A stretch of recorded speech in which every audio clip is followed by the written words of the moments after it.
बिस्मिल्लाहिर्रहमानिर्रहीम, अस्सलाम वालेकुम। मैं गौहर भट्ट सियासत के प्लेटफार्म से आपकी खिदमत में हाजिर हूँ और एक मिसाल है पंजाबी की, डायलॉग है बल्कि किसी फिल्म का जो मेरे जहन में आ रहा है वो ये है कि जनाब ताड़ा कुत्ता कुत्ता ते साडा कुत्ता टोमी।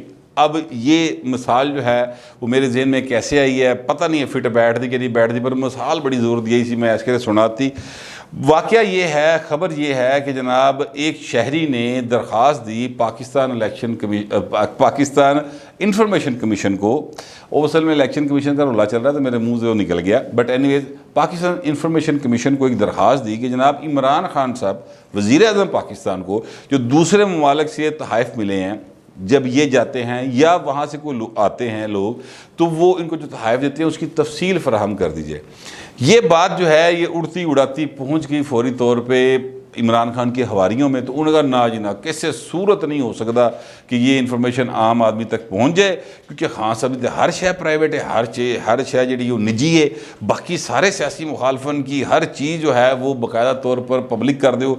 मरीम नवाज की जुत्ती की कीमत भी जोड़े यूथ बैठ के ला रहे होंगे, ठीक है कि जनाब 2 लाख की जुत्ती पाई ने, चप्पल भी 1.5 लाख की पाई है, तो इमरान खान की कोई शय बाहर ना, चुप कर जो, बिल्कुल चपीट जाओ हर शय। ये जनाब उन्होंने किया और हुकूमत वक्त जो है वो इस्लामाबाद हाई कोर्ट में चली गई है और उन्होंने ये कहा कि जनाब ये जो इमरान खान के बैरूनी दौरों और जो लोग आते हैं उनसे तहाइफ जमा होते हैं, वो उसकी तफसीलात आप रोक दें मुतलका अदारे को, जिसका नाम पाकिस्तान इंफॉर्मेशन कमीशन है, कि वो ना दे।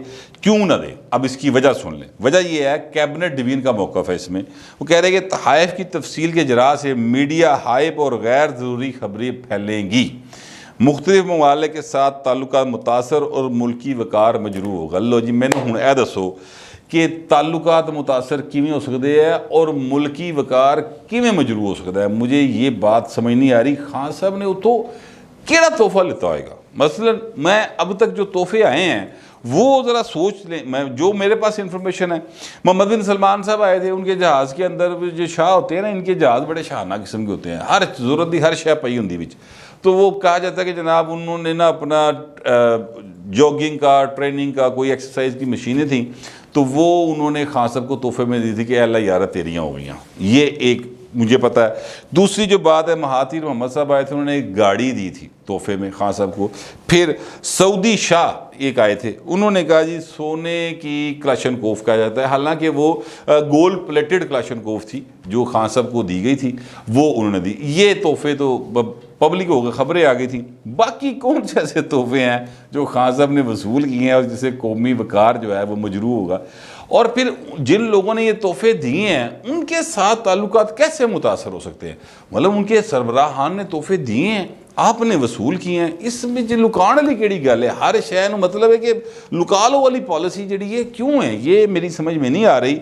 अच्छा, फिर ये जो है मैं आपकी नॉलेज में लाना चाहता हूँ कि पाकिस्तान इंफॉर्मेशन कमीशन जो है ना, ये आइन का आर्टिकल है 19A, जो कि 18वीं तरमीम में इसको डाला गया था। 19 पहले था और 19A बाद में ऐड किया गया, जिसके तहत आप हुक्मरान जमात के या हुक्मरानों के जो भी हुक्मरान हैं उनके बारे में कोई भी इंफॉर्मेशन लेना चाहें, यानी वो उनके कपड़े कहाँ से सिलते हैं, वो रोटी पे उनके कितने पैसे खर्च होते हैं प्राइम मिनिस्टर साहब की, उनकी गाड़ी में कितना पेट्रोल पड़ा है, उनकी गाड़ी कौन सी वो इस्तेमाल कर रहे हैं, किस मॉडल की, मतलब है नहीं कि मतलब दस दिन के फलानी गड्डी जाते हैं, मतलब ज़ाहिर सिक्योरिटी रीज़न की वजह से वो तो नहीं बताया जा सकता, लेकिन गाड़ी मर्सिडीज़ है, मतलब BMW है, सुजुकी मेहरान है, केड़ी गड्डी जा रहे फिर देने हो। अच्छा, फिर उनके किचन के अखराजात कितने हैं, वो लोगों से जो मिलते मिलाते हैं उस पर कितने खर्चे होते हैं, सारी चीज़ें आप मालूम कर सकते हैं। हाँ, अलबत्ता जो नहीं मालूम कर सकते वो ये है कि जहाँ पर कौमी सलामती के मामलात हों वो इन्फॉर्मेशन आपको नहीं मिल सकती, और वो दुनिया का कोई मुल्क नहीं देता। ये गल्लां ही बड़ियाँ हैं कि जनाब ये जो है उनके एक पैसे का हिसाब होता है, उनका भी होएगा तो सानू की पता सच बोल दे झूठ बोल दे, लेकिन अमूमी तौर पर ऐसे ही है कि कोई मुल्क अपनी सिक्योरिटी के ऊपर जो मामला पैसे खर्च वो करता है वो किसी के साथ शेयर नहीं करता, और वो करने भी नहीं चाहिए। मैं इस बात का बाकायदा तौर पर जो है ना हामी हूँ, इसलिए कि जिस तरह के दुनिया के हालात हैं उसमें अगर आप बता दें कि जनाब इन्ने करोड़ डॉलर की फलानी शै खरीदी, इन्ने करोड़ डॉलर के इतने खर्च हुए, तो फिर ਤੁਹਾਡਾ तो राज कोई ना रह गया, लोगों को दुनिया को राज चले गए ਤੁਹਾਡੇ। लिहाजा उस पर उस हद तक बात ठीक है। इमरान खान ने तोहफे लिए हैं, ये ज़ाती मामला या कौमी वक़ार का मामला किस तरह हो गया, ये मेरी समझ में बात बिल्कुल नहीं आ रही। और ये अगर आपको समझ आए तो ज़रूर बताइएगा। मैं आपसे अर्ज़ करूँ कि तोशा खाना का एक रेफरेंस है जो आसिफ ज़रदारी, नवाज शरीफ और गिलानी साहब के ख़िलाफ़ चल रहा है।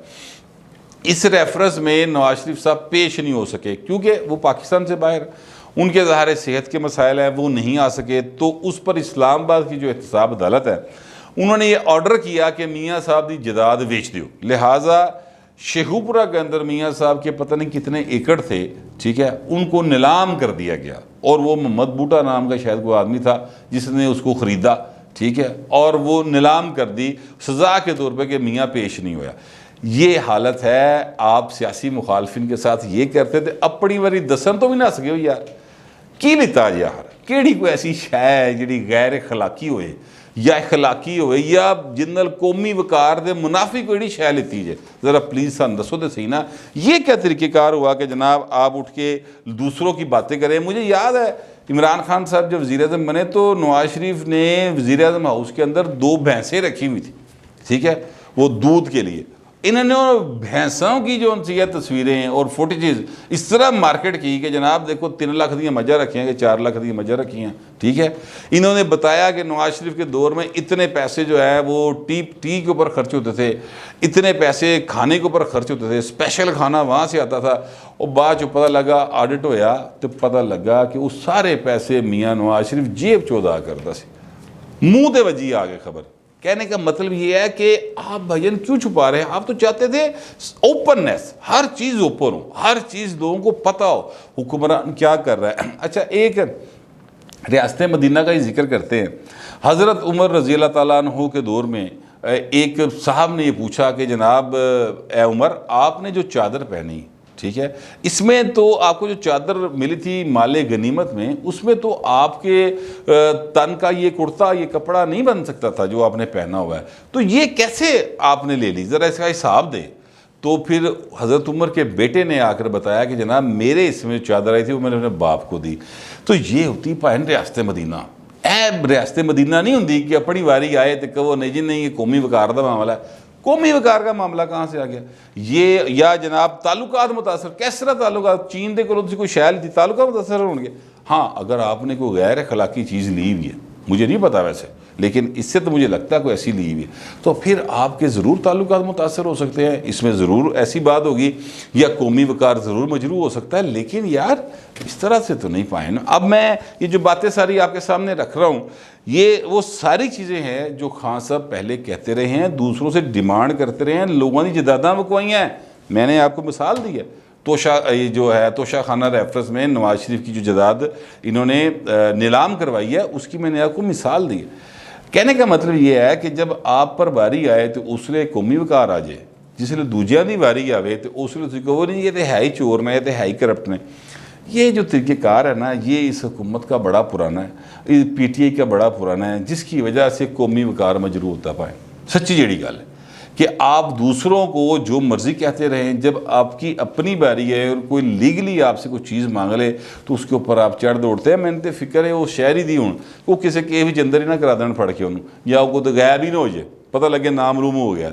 इस तरह का भी हो सकता है। तो अल्लाह ताला उसकी भी हिफाजत करे, आपकी भी करे, मेरी भी करे, जितना मैं बोल गया। बट एनीवेज कहने का मतलब ये है कि यार ये सूरत हाल जो है ना, ये तरीके इंसाफ नहीं कर रही इस हवाले से।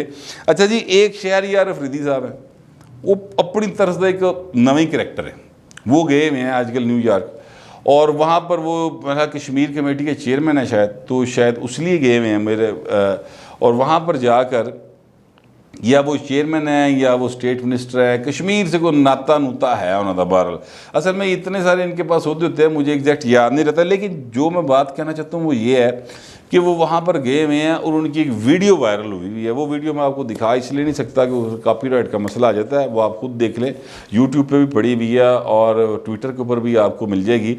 उसमें वो जनाब वहाँ की जो अमरीकी लड़कियों ने जो लिबास पहना हुआ है उस पर वो तंज कर रहे हैं, उस पर उसको तनकीद का निशाना बना रहे हैं। और उसको कंपेयर कर रहे हैं पाकिस्तान के माशरे में जो ख़वातीन हैं उनके साथ। उनके लिबास, हमारी बहन बेटियों के लिबास बड़े अच्छे होते हैं और बड़े ज़बरदस्त होते हैं, हमारा कल्चर है, हमारा मज़हब है, हमारी तहजीब है, तो ये देखे ये भी किसी की बेटी है, किस तरह कपड़े पहन के फिरी। और पाए ना वो अमरीका है और वहाँ पर लोगों के कपड़ों पे आप पाए अंदर हो सकते हो। हजूर इस तरह की बातें करने से आपको पता नहीं है कि वहाँ पर फिर $5000 तो थले ताड़ी जमानत नहीं होनी। अभी पाकिस्तान की कितने नवी बिस्ती ना करा देना। बाबा बाइडन आपको फ़ोन नहीं कर रहा आपके लीडर को, तो उसका गुस्सा इस तरह ना निकालें, मेहरबानी करें। पाकिस्तान की अपनी एक तहजीब है, पाकिस्तान के लोग जो हैं वो मजहबी लोग हैं, मैं भी मजहबी आदमी हूँ, आप भी मजहबी आदमी हैं। यहाँ के लोग जो हैं अपने कल्चर के साथ जुड़े हुए हैं। हमारा जो कल्चर है जिसको पंजाब का, चलो मैं पंजाब की गल करना, तो पंजाब का कल्चर भी जड़ा है, आप आज से मतलब अगर 1400 साल पहले का पंजाब की तारीख पढ़ लें, जब यहाँ पर इस्लाम नहीं भी आया था, तब भी यहाँ के जो लोग थे वो इस तरह के कपड़े नहीं पहनते थे जिस तरह के अमेरिका के आज पहनते। तब भी ख़वातीन ढांपी हुई थी, पूरी सतर होती थी, पूरा एक जो क्या कहते हैं बावकार लिबास जो होता था वो ख़वातीन को होता था। इस्लाम आने के बाद ज़ाहिर है उसमें दुपट्टा जो है वो भी शामिल हो गया। तो कहने का मतलब ये है कि आप पाकिस्तान के लिबास को अमेरिका के लिबास से, ये किस किस्म की दक़ैनूसियत है और किस किस्म का कंपैरिजन है जो कर रहे हैं। पता नहीं उत्ते जाके केड़ी शय, वैसे तो हर शय लभ जाती, इकतदार का नशा तो अपनी थां ते, बाकी भी उत्थे बहुत सारे नशे नुशे लभ जाते हैं, पता नहीं उत्तों कितों निकले ने, तो दिमाग से चढ़ गई और वो मैनहट्टन में फिरते हुए वही सारी बातें कर रहे हैं। भाएं जेडे काम गए हो तुसी वो करो, कोई पाकिस्तान का फ़ायदा करके आओ, कोई लोगों लिए कोई शय कढ़ा के आओ, कोई यहाँ पे हमें साए ऑफ रिलीफ मिले, कश्मीर के हवाले से कोई बेहतरी करके आए। आप वहाँ पर लोगों के लिबास पे तनकीद कर रहे हैं। ये हालत है कि अपना काम नहीं करना। और ये हालत जो है ना इनकी, ये मतलब शहरियार अफरीदी क्या यहाँ से मतलब वो क्या उसको कहते हैं, जो चौहान साहब हैं, ठीक है, वो हमारे आजकल तर्जमान है पंजाब के, वहाँ से लेके प्राइम मिनिस्टर इमरान खान तक, बल्कि सदर पाकिस्तान तक जो है सब का ही हाल है कि अपना काम नहीं करना, ध्यान दे नाल दूजियां वाल फिंगर पॉइंटिंग करी जानी, फलाना भी हैं जी, फलाना भी हैं जी, फलाना भी हैं जी। सदर पाकिस्तान से मुझे याद आया, अब सदर पाकिस्तान एक बड़ा जो है ना उहदा, वो बड़ा एक बावकार उहदा है और वहाँ पर जो शख्सियत बैठती है वो गैर सियासी होना उसके लिए लाजम है, बाकायदा तौर पर लाजम है। वो 2 ओहदे नहीं रख सकता, यानी वो सियासी ओहदा कोई नहीं रख सकता। और ये जरदारी साहब के ख़िलाफ़ इस पर एक केस हुआ था जिसकी समाअत कल परसों हुई है, ये 10 साल बाद जिसलिए जा चुके हैं। बट एनीवेज, तो ये जो है ना अपना सदर पाकिस्तान आरिफ अलवी साहब, इन्होंने पार्लियामेंट के मुश्तरका सेशन से खिताब जब किया तो इमरान खान की इतनी तारीफ़ की कि मतलब सुनने वाले भी शर्मा रहे सन कि यार की करी जा रहे हैं भाई, ठीक है। अच्छा, फिर उसके बाद जो नया काम इन्होंने डाला, वो काम इन्होंने ये डाला कि जनाब उन्होंने फ़िलिपाइन का एक जो EVM सिस्टम है उसके हवाले से एक ट्वीट कर दिया कि जनाब फ़िलिपाइन में EVM सिस्टम जो है उसके आने से लोगों का उस पर ट्रस्ट बढ़ा है और वोटर्स की तादाद बढ़ी है। अच्छा, एक तो ये है कि फ़िलिपाइन का जो सियासी हालात हैं वो पाकिस्तान के सियासी हालात से बड़े डिफरेंट है। 1998 में उनको आज़ादी मिली है स्पेन से, उससे पहले 1946 में वो अमेरिका के ग़ुलाम थे, ठीक है। 2010 में उन्होंने सिस्टम लगाया था EVM का, तो उसके ऊपर बड़ी शदीद तनकीद हुई। तनकीद ये हुई, लोगों ने कहा कि जनाब ये एक इंतहाबी धोखा है। 13 में फिर तनकीद हुई, 15 में फिर तनकीद हुई, दुनिया भर ने कहा ये फ्रॉड है। 2019 के इंतखाबात हुए तो तब जाकर लोगों ने कहा कि हाँ भाई ये सिस्टम को बेहतर है, ये ठीक है, ये रिजल्ट फटाफट आ जाता है और धांधली के इम्कान कम है। मतलब कहने का ये है कि 10 से लेकर 19 तक और बार बार के तजर्बे के बाद जाकर ये हुआ। अच्छा, अब आप चाहते हैं 2023 का इलेक्शन EVM पे हो जाए, इतने तो कत्ल गारत हो जाएगी पाइन, ये किस तरह से लोग मानेंगे, तस्लीम ही नहीं कर सकते। 2010 से लेकर 19 तक जो वाक़यात फ़िलिपाइन में हुए वो भी भाई दस देने सन ना, फिर वो किन्ने फसादात हुए, किन्ने रोले पे, वही दसने चाहिए सन ना, वो नहीं बताए। काम ही नहीं है सदर पाकिस्तान का सर, ये एक पॉलिटिकल मामला है। जिसको पॉलिटिकल जमातें अपने तौर पर हल कर रही हैं, कोई तनकीद कर रहा है, कोई तारीफ़ कर रहा है, पार्लियामेंट ने डिसाइड करना है, वो कर लेगा। तेरा काम सिर्फ भैया है वे बतौर सदर के जो भी हुकूमत पार्लियामेंट से बिल पास हो उस पर आपने साइन करने हैं, अल्लाह खैरी चला। और बाकी बैठ के वहाँ पर आप जो है ना, मतलब है कि बस ठीक है मुझे मारे, दैट्स इट। कोई गेस्ट आ गया आपसे मिलने, उसको मिल लें, आपने कहीं जाना है वहाँ पे सरकारी खर्चे पे लीजिए। सदर का इससे ज़्यादा रोल नहीं रहा 18वीं तरमीम के बाद। मेरे कहने का मतलब ये है कि यार आप देखें कि इनके नीचे MPA से लेकर सदर पाकिस्तान तक सब लोग वो काम कर रहे हैं जिसके लिए वो मुंतखब नहीं हुए, जिस ओहदे पर बैठे हैं वो काम बिल्कुल नहीं कर रहे जिसके लिए वो मुंतखब होकर आए हैं।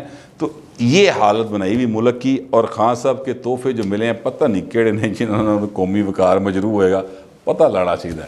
मेरे वैसे इतने सोर्सेज नहीं कि पता लगा लूँ, अगर आपकी हो तो ज़रूर बता दीजिएगा। फिलहाल इतना ही, मिलते हैं अगले वीलाग।